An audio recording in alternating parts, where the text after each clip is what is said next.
بسم الله الرحمن الرحيم. لا أقسم بيوم القيامة ولا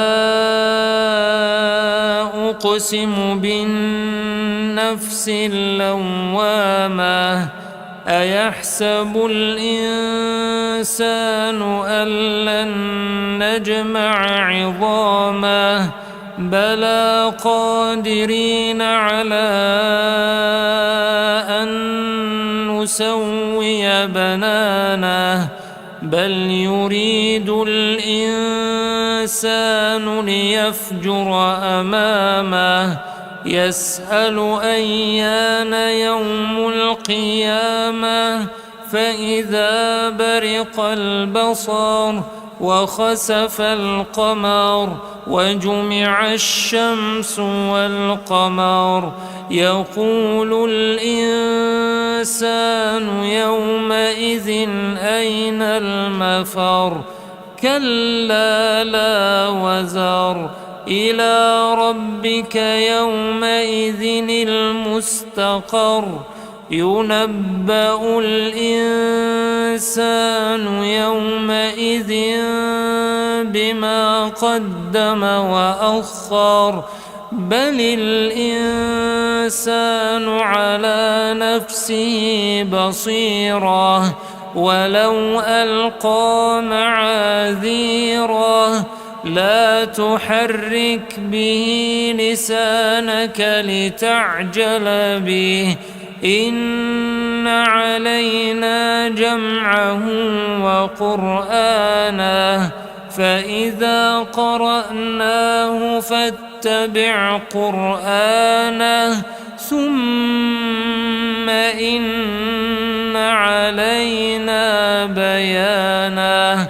كلا بل تحبون العاجلة وتذرون الآخرة وجوه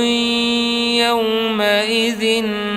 ناظرة إلى ربها ناظرة ووجوه يومئذ باسرة تظن أن يفعل بها فاقرة كلا إذا بلغت التراقي وقيل من راق وظن أنه الفراق والتفت الساق بالساق